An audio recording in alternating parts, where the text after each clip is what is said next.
그리고 5분만 드릴게. 괜찮아요? 5분에?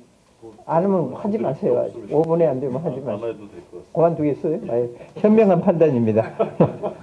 예, 아까 손 부으신 분이 저 뒤에 두 분 계시는데, 예, 먼저 말씀하시죠. 예, 예, 예. 네분 발표자와 토론자 질문을 하나 드리겠는데요. 주로 말씀하신 게 에피소딕한 뭐 이런 외교적인 뭐 이런 문제를 많이 말씀하시는데 4년간 트럼프 행정적인 걸 따라잡아서 미국을 다시 위대하게 만들겠다. 그러면 이분에게 질문을 드리는 게 트럼프가 행했던 그동안의 국방정책이 어떻게 변할 것인가에 대해서는 전혀 언급을 하지 않았어요. 그게 가장 중요한 문제이네요. 500척 해군 건설 계획, 극초음속 순항미사일 이거 하면은 뭐 MD 체계 필요 없어요. 이미 무력화됐어요. MD는 탄도미사일이 아니고 저고도로 날아가는 순항미사일을 MD가 어떻게 잡아요? 뭐 이런 것들, 해병대가 변하는 것들, 육군이 변하는 것들. 자, 그러면 한미동맹은 군사동맹인데 미국의 국방정책이 어떻게 변화에 따라서 우리 한미동맹도 변화해야 된다는 결론이 나오는 거예요. 그래서 네 분한테 바이든이 대통령이 뭐 될 것 같은데 바이든의 국방정책은 어떻게 될 건가에 대한 의견을 묻고 싶습니다. 감사합니다. 그래서 대응하기 시작한 게 올해 5월 달부터라고 생각합니다. 미국의 대중국 전략 보고서가 나오면서 미국 스스로가 밝히듯이 이제 혼자서 중국 대응 못한다, 힘이 벅차다라고 솔직히 얘기했잖아요. 근데 이제 공동대응인데 공동대응을 이제 아까 말씀하실 때 우리 여기 김현욱 박사님께서 그게 이제 EPN하고 코드 플러스인데 코드 플러스하고 EPN이 그러니까 예를 들어서 EPN은 뭐 TPP로 넘어간다고 치더라도 코드 플러스는 어떤 행태로 갈지 왜 그러냐면 지금 현재 분위기로 봐서는 그게 뭐 바이든이든 트럼프든 패권이 넘어가는 것은 미국이 그냥 옛날에 미국하고 영국하고 그렇게 가듯이 가만히 영국처럼 보고 있지는 않을 거다라고 생각을 하거든요. 그래서 그 부분에 대해서만 조금 어떤 식으로 베낄지 그 부분에 대해서만 얘기를 좀 한번 해주시면 좋겠다는 생각이 들고요. 그 다음에 이제 신범철 박사님 말씀하신 것 중에서 북한 핵 문제 말씀을 하셨는데 그는 우리 나경원 총장님께서도 말씀을 하셨지만 중국이 사실 뭐 북한을 전략적 자산으로 생각할 수도 있거든요. 지금은 이제 반대로 얘기하면 미국이 대만을 전략적 자산으로 생각을 해서 아까 말씀하셨다시피 뭐 다양한 방법으로 대만과의 관계를 정지시키는데 그거 뭐 눈두고 가만히 있겠어요, 중국이. 제가 볼 때는 설령 그 핵무기와 관련이 돼서 협상을 한다고 하더라도 이게 뭐 CBID든 뭐 CBIF든 목표 자체는 CBID라고 얘기를 했어요. 그런데 결국은 단계별로 가지 않으면 누구의 도움도 받지 못한 상태에서 가지 않겠는가 그럴 가능성이 굉장히 높아지거든요. 그러니까 결국은 이제 단계적으로 접근을 해서 처음에 프리즈 시키고 그 다음에 좀 줄이고 최종적으로는 가겠다. 그게 가능한 얘기인지 그 얘기만 잠시 좀 해주시기 바랍니다. 이상입니다. 미국이 코드가 저기 아시아판 나토를 만든다 하는 그런 거거든요. 근데 지금 코드에 대해서 저는 이제 중국이 일종 그 영내 국가들에 대한 과잉 메시지 혹은 과잉 반응이라는 생각들을 많이 했는데 이번에 저 일본에서 그 코드 외무장관 회담하고 나서 다 뭐 공동성명조차도 안 나왔어요. 어떻게 말한다면 코드는 아직까지는 그 공통 관심사를 가진 국가들 간의 안보 문제를 논의하는 장소지 뭐 제도화된 것도 아니고 무슨 협약을 맺은 것도 아니고 그리고 장기적으로 군사 나토 같은 군사 체제로 발전할 가능성도 현재로서는 지극히 낮다는 게 이제 분명히 그게 보는 이유는 뭐냐면 역시 관건이 이제 인도 입장인데 금년 1월달에 제가 저 인도 그 뉴델리에서 라이시나 다이얼로그라고 이제 뭐 샹글라 다이얼로그 비슷한 게 있어요. 그래서 이제 이 코드에 대한 인도 입장을 쭉 들었는데 인도가 생각하는 뭐냐면 인도가 코드에서 무슨 적극적인 역할을 하기 위해서가 아니고 배제되기 않기 위해서 그거든요. 그러니까 인도가 자꾸 그 쿼드에 대해서 강조하는 원칙이 두 개가 있는데 하나는 인클루시브니스, 포괄성, 인도가 들어가야 된다. 그렇게 인클루시브니스를 주장하는 이유 중에 하나는 그 아시아 태평양 재균형 정책에 의해서 인도가 배제됐다는 뭔가 이제 손해봤다는 느낌을 갖고 있어요. 그래서 이제 인도 태평양 전략에서는 인도가 배제돼서는 안 되겠다. 그래서 이제 쿼드는 참여하는데 다만 인도가 주도적으로 뭘 쿼드를 뭘 하겠다는 게 아니고 배제되지 않기 위해서 지금은 참여한다는 그 입장이 크고요. 두 번째 인도가 가장 강조하는 것 중에 하나가 밀리터라이제이션 반대. 근데 그 군사화를 반대하는데 그게 군사동맹이 된다는 거는 제 생각에 좀 거울총선인 것 같고, 그리고 또 다른 분석들을 쭉 읽어보면 지금 폼페이오 같은 사람이 주로 이제 쿼드에 대해서 강경한 입장을 치고 있는 밝히고 있는데, 만약에 폼페이오식으로 쿼드를 몰고 가면 심지어 일본과 호주조차도 참여하기가 매우 어려워질 것이다 하는 그런 거거든요. 그래서 지금까지 쿼드 플러스로 가던 그거는 그러니까 중국의 부상에 대해서 우려하는 국가들이 서로 공통의 관심사를 논하는 안보 논의 장 정도가 아마 가장 가능성이 있는 시나리오지, 그것이 중국을 진짜 직접 대면하는 그 아시아판 나토 군사동맹으로 발전할 가능성이 현재로서는 매우 어렵다. 물론 이제 불확실성은 뭐냐면 그럼 중국이 더 세게 나오면 어떻게 되는가? 결국 중국이 함께 달린 거예요. 그 인도가 지금까지 미온적이었다가 쿼드에 대해서 관심을 갖는 이유 중에 결정적인 이유는 뭐냐면 최근에 그 중국하고 인도 국경 충돌이 있었잖아요. 그 이후에 이제 인도가 좀 더 이제 긍정적인 그 입장을 보이고 있는데, 그래서 그 아직까지는 쿼드 혹은 뭐 쿼드 플러스가 되더라도 이 중국을 겨냥한 군사 동맹 가능성은 거의 적다고 보는데, 결국은 그거를 조성하는 상당 부분은 중국의 역할, 중국이 이 국가들에 대해서 어떻게 나오는가. 중국 위협이 더 커지면 이 군사 동맹 갈 수도 있겠죠. 예? 그래서 저는 좀 상대적인 것 좀 보고 있습니다.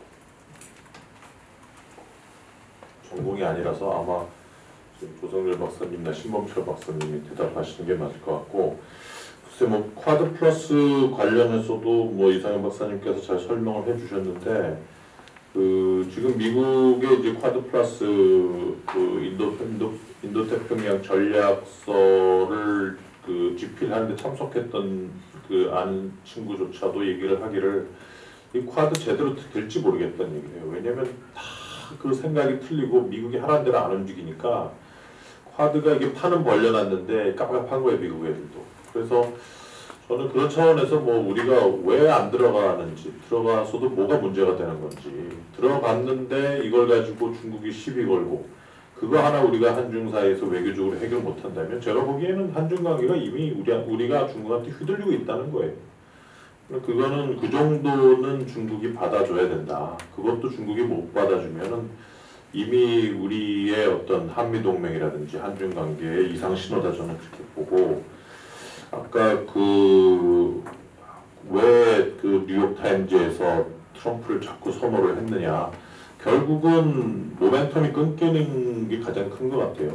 그러니까 트럼프가 되면 지금까지 해왔던 북미 관계나 뭐 남북 관계나 이런 걸 계속 연장선상에서 할 수 있는데, 바이든이 되면 아까 신범철 박사님도 말씀을 하셨지만 팔러시 리뷰를 해야 되고 동맹을 회복을 해야 되고 그 다음에 북한 문제를 터치를 한다면 제가 보기엔 이제 문재인 정부 거의 말기로 가기 때문에 뭐 상당히 좀 실적을 내기는 쉽지 않아지는 거죠. 그 정도였나 지금.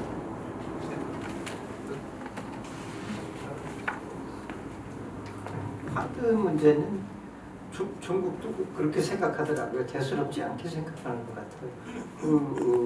저기 계신 저 박정희 장군도 아마 그때 같이 있었는지 모르겠는데, 인도를 별로 대수롭지 않게 생각하고, 인도의 그 전통적인 자세는 늘 담장 위에 앉아 있는 시팅 언 더 월이라고, 이쪽도 좋고 저쪽도 좋고 하는 식으로 그렇게 하고 있다고, 그런 식으로 대수롭지 않게 생각해요, 쿼드. 근데 우리는 대수롭게 생각하는지 모르겠어요. 지난번에 국방부 앞을 지나가다 보니까 쿼드 반대 데모하더라고요, 우리나라가. 벌써 우리나라가 그걸 반대할 그럴 만한 이슈인가 좀 의문이 갑니다. 예. 예, 우선 아까 EPN 같은 경우는 지난주에 국방부에서 회의를 하는데 제가 발제문에 넣었는데 국제정책관이 그건 안 하기로 했습니다 그러더라고요. 그래서 제가 거꾸로 제가 찾아봤는데 안 한다는 얘기는 못 찾았어요. 사실 이 검색했는데. 근데 어쨌든 외교부 청와대에 있다가 얼마 전에 이게 국제정책관 온 분이 EPN 안 한다고 했습니다 그러더라고요. 그래서 어쨌든 그래서 제가 말씀드린 거고, 쿼드 플러스 같은 경우는 비건이 아까 말씀드렸듯이 공식적으로 현재는 이제 확대할 생각이 없다. 쿼드도 지금 이제 운영을 지금 하고 있는 상태이기 때문에 그 얘기를 했고, 아마 제 생각에는 그래서 EPA 같은 경우는 실제로 미국 내에서도 기업들 통제도 안 되고 있고 내부 규범도 확실하지가 않고 또 이 부분에 대해서는 아직까지 좀 정립이 안 돼 있기 때문에 바이든이 되면은 원래 그 오바마가 하려고 했던 TPP 형태로 갈 거라고 저는 보고 있고요.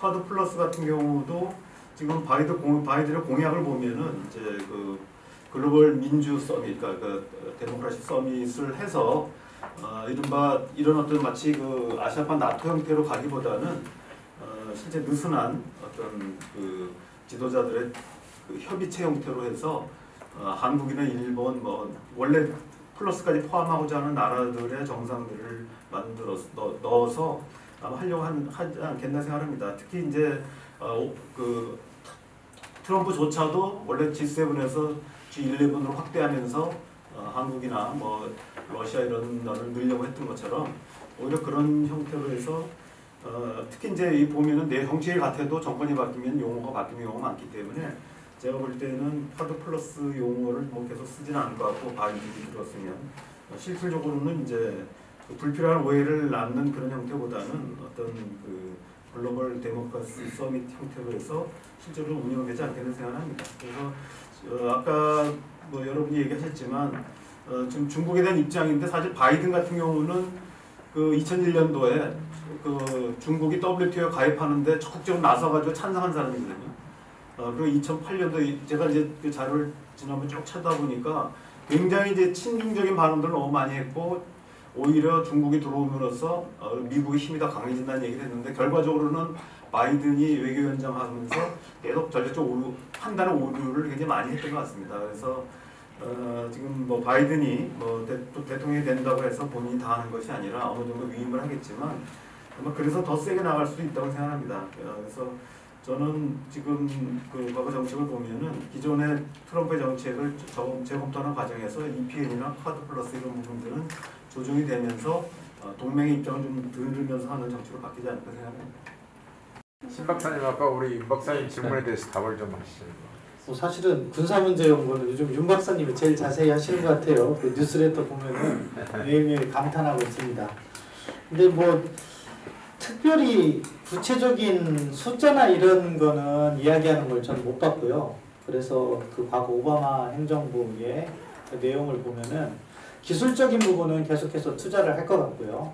그런데 이제 재정 상황에 따라서 해군 함정을 몇 척 만들겠다 이런 거는 내부적으로 한번 리뷰를 할 것 같아요. 그래서 그 사이즈 부분은 사실은 아직 뭐 저는 자신이 없고, 군사 역시는 뭐 민주당 쪽에서도 계속 하려고 했기 때문에 아까 말씀하신 뭐 초음속 순항미사일 당연히 개발하겠죠, 계속해서.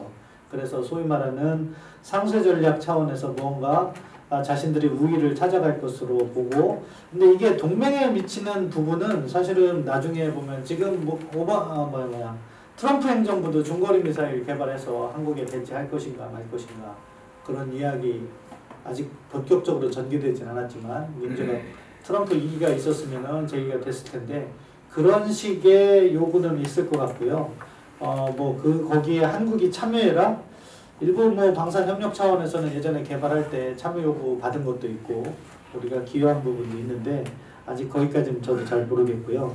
쿼드와 관련해서는 사실은 아까 이상현 박사님 말씀하셨는데 저도 인도 가서 회의를 해보면요, 인도가 딱 우리 균형자론을 전개하려고 해요. 미중 사이에서 인도가 균형을 잡아주고, 그렇기 때문에 동맹 파트너로서 미국이 생각한다면 오산이고 지금쯤이면 알고 있을 거라고 생각하고요. 그 정도입니다. 박스 아메리카나는 이미 다 죽었고, 이건 트럼프가 다 증명을 해보였잖아요. 우리 못한다. 중국은 새로운 룰을 세워서 새로운 룰에 의한 지역 질서를 구축하겠다. 따라올 거냐 말 거냐. 그건 대세예요. 프랑스와 독일이 인도 태평양 전략에 참가하는 조건이 뭔가를 여러분들 읽어보시면 그걸 느낄 수 있어요. 중국은 대세입니다. 그러면 이건 한국의 입장에서는 새로운 행정부가 들어서는 건 이건 포기 아니에요, 포기. 아주 좋은 기회 아니에요. 여기에 대해서 어떻게 생각하세요? 지난번에 GA 서미셨나 시진핑 주석하고 갑자기 이름이 생각이 안 나요. 50이 되니까 좀 깜빡깜빡 하는데 누구죠? 메르켈인가? 메르켈하고 하면은 세게 싸웠잖아요. 그렇기 때문에 저는 중국이 대세는 아니라고 보고 오히려 바이든 행정부가 그런 유럽 동맹국들을 잘 구슬려서 대응을 한다면 중국의 효율적인 견제를 할 가능성은 있다고 봐요. 그럼에도 불구하고 중국이라는 나라가 어느 정도 성장을 했기 때문에 그 정도 국제 규범을 통해서 국제 규범을 통한다는 게 지금 이야기를 들어보면은 무역 문제는 WTO의 기능을 살리고 다시 작동을 해서 중국이 공정거래하게 하고 뭐 그런 어떻게 보면은 순환 방식인데 그 정도로는 중국을 잡기가 어렵고 한국에게 있어서는 저는 오히려 고민이 더 많아질 거예요. 왜냐하면은요 우리가 쿼드 가입 뭐 이런 거 요구받았다고 하고 그렇지만 기본적으로 트럼프는 양자주의자예요. 중국 지금까지 누가 때렸어요? 트럼프 행정부에서. 미국이 때린 거예요. 관세 가지고. 다른 나라들이 중국 얼마나 때렸나요? 사실? 별로 안 때렸어요. 그런데 이 국제주의자들의 문제점이요. 동맹들한테 자꾸 요구를 해요. 뭐 해라, 뭐 해라, 뭐 해라. 그래서 아마 문재인 정부도 정책을 조율함에 있어서 이제 한미일 안보협력 훨씬 더 요구받을 거예요. 트럼프 행정부는요. 한미일 안보협력과 관련해서는 한국 정부가 일본 문제 때문에 지소미아 탈퇴했을 때 그때 한번 제대로 압력을 행사했지 한미일 안보협력 세게 해라고 큰 요구는 하지 않았어요. 그런데 바이든 오면은 한미일 안보협력에 대해서 또 요구가 있을 거고 지금처럼 우리 정부가 약간 일본 문제에서 부정적이거나 미온적인 태도를 취하면 그게 또 한미 간의 갈등 요인이 될 수 있다. 그래서 대세라는 부분은 약간 이견이 있고 기회도 분명히 있죠. 그렇지만 도전도 적지 않다. 그리고 좋다고 보면 우리가 대비를 못 하잖아요. 그러니까 전문가들께서 많은 걱정을 해주시는 거고 그게 저희가 먹고 사는 일인 것 같습니다. 신 박사 말대로 정확하게 시진핑 들어와서 축대를 너무 일찍 터뜨렸어요. 실제로 미국에 맞설 실력을 좀 더 키워야 되는데 너무 일찍 도강항해를 버리고 그 자신감 넘치는 그런 코스로 간 거죠. 그래서 요새 중국이 하고 있는 걸 이해하려면 그 두 가지 특징을 좀 봐야 되는데 첫 번째는 이 지구상 어느 나라에서도 볼 수 없는 폭발적인 자신감. 그게 뭐겠어요? 지난 수십 년간 전 세계적으로 유례가 없는 경제 발전을 이뤘고 그리고 흔히 말하는 중국식 모델이 소구 모델보다 우세하다는 그 자신감. 거기다가 내부적으로는 엄청난 애국주의 때문에 그 정치 지도자들 뿐만 아니라 국민들이 애국심으로 폭발적이에요. 그리고 그 자신감이 그게 근원이 되는 거죠. 두 번째는 막강한 권력의 집중. 시진핑 지금 들어와서 어떻게 되고 있어요? 그 모든 것을 가지고 그 동아행경을 너무 일찍 벗어버리고 모레서 앞으로 한 20년 정도 중국이 더 그런 태세로 조용히 그 동아행에 유지하면서 갔으면 실제로 중국, 미국을 능가하는 실력자가 될지도 모르겠는데 그게 너무 익은 상태에서 미국에 대해서 이제 공세적으로 나오니까 상당 부분 이제 미국이 경계심을 얻게 된 거고 그건 단순히 미국만의 문제가 아니에요. 얼마 전에 그 프로젝트 신디케이트의 그 독일 수석인데 여스카 피셔가 쓴 그 글을 보면 서구가 중국을 이제 좀 낙관적으로 보던 그 기회주의 시대가 끝났다는 거예요. 이 중국에 대한 경계심은 미국만이 갖고 있는 게 아니고 서구 사회 전체가 공유하는 그 특징이 되어버린 거예요. 자, 그런 상황에서 앞으로 중국이 대세가 될 수 있겠는가? 모르겠어요. 중국도 좀 내부적으로 그 노선 수정이 좀 필요할 거라는 그런 생각이 좀 듭니다. 지난 4년 동안 아직 개선이 마무리되진 않았지만 이제 개선이 끝났고 공약도 이제는 공약으로 남을 수 있는 그런 상황에서 이제 트럼프 시대에 4년 동안 얼마나 많은 정책 실험이 이루어졌습니까? 우리가 생각하지 못했던, 우리가 과거 참여정부에서 야 이거 정말 대담하다 했던 많은 정책들을 우리가 본 것처럼 트럼프도 많은 정책 실험을 했어요. 근데 이제 앞으로 이 새 정부 들어서면 그것이 아마 틀림없이 좋은 미끄럼이 될 거라고 봅니다. 그래서 뭐 국제 차원이건 지역 차원이건 대한국 차원이건 간에 이제는 그 정책의 날이라는 것은 훨씬 더 대범하고 대담하고 날카로워질 텐데, 그래서 전 칼마 포럼에서는 이제 다른 데서도 다룰 수 있는 이런 주제 말고 지금 우리 윤 교수 말씀하신 것처럼 앞으로 우리 군은 어떤 방향을 해야지 되나, 또 우리 군은 가질 수 있는 한미 동맹에서의 카드는 뭔가, 기술적으로는 뭘 해야지 되고 할 이야기가 정말 많을 것 같습니다. 그래서 오늘 들은 내용이 정말 감사하고 소중하면서도 좀 아쉬운 마음을 갖고 갑니다. 역시 미국은 미국이다. 그 말씀을 드리죠. 미국이라는 어떤 나라다 하고 생각했었는데 미국에 살다 보니까 미국이 아닌 지적하신대요. 미국은 미국이다 그랬는데 미국이 아닌 면이 또 엄청나게 많습니다. 그래서 그 코로나 사태 나면서 내 생각에 저 미국이 혼쭐 나겠구나 생각했어요. 너무 나란히 엉성하고 뭔가 전혀 그 우리가 갖고 있던 미국 이미지하고는 전혀 다른 면이 너무나 많더라고요. 노숙자에서부터 시작해서 소위 그 언더큐멘티드라고 불리는 그런 사람들이 몇백만이 되고 이런 나라, 저런 나라가 어떻게 코로나 사태에 대처할까 했더니 아닌 게 아니라 엉망으로 하고 있더라고요. 저 중국에 관해 가지고 우리가 생각하는 게 지금 시진핑이 인기도 있고 뭐 일도 잘하는 것 같지만 반대로 중국의 지식인들 중에서는 중국이 강해서 그러는 게 아니라 중국의 현 정권이 강해서가 저렇게 강경하게 나오는 게 아니라 약체이기 때문에 그렇다고 하는 사람들도 있어요. 그 중국의 교수님들이나 이런 분들하고 사적으로 얘기를 하면 굉장히 약체 정부라고 그래요. 약체 정부니까 국민들한테 어느 정도 그것도 허용을 못한다 그러고 자기네가 그냥 뭐든지 잡고 해야 하는 거고, 심지어는 한번 친한 사람이 그런 얘기 하더라고. 우리 정부가 너무 그 약체여서 헬스클럽 하나도 용납을 못한다고. 그래서 헬스클럽이 뭐냐고 그랬더니 무슨 그 종교인가 그 팔룬국인가 하는 게 있는데 아무것도 안 한 뭐 무슨 정치 세력도 아니고 모여가지고 건강 증진한다고 하는데 그것도 겁을 낼 만큼 우리가 약체 정부라고 그런 얘기도 해요. 그러니까 뭐 중국이 이렇다 저렇다 하는 것보다 여러 가지 면이 있더라고요. 미국도 그렇게 엉망인 면이 그렇게 많고 하는 짓이 또 트럼프가 어떻게 됐든지 대통령이 되고 나라를 좀 그 비상규적인 면으로 끌어가는 그런 자유의 여신상, 그게 미국도 아니고 엄청난. 그리고 미국이 그 이라크 전쟁 들어갈 때에 어떻게 하든 말리려고 애를 썼어요. 그때는 그 럼스펠드나 체니나 이런 사람들도 가끔 만나고 그래가지고 엄청나게 이거 들어가면 절대로 안 되는 거다 그러고 무슨 힘이 있겠습니까? 근데 이 사람들은 뭐 자신만만하고 일본 예를 들더라고요. 나는 그 탈레랑 얘기를 하면서 마상에서 천하를 정복할 수는 있지만 마상에서 천하를 다스릴 수는 없다고. 들어가면 최대한의 실패가 된다. 전쟁에서는 이기겠지만은 전쟁에서 이긴다고 통치에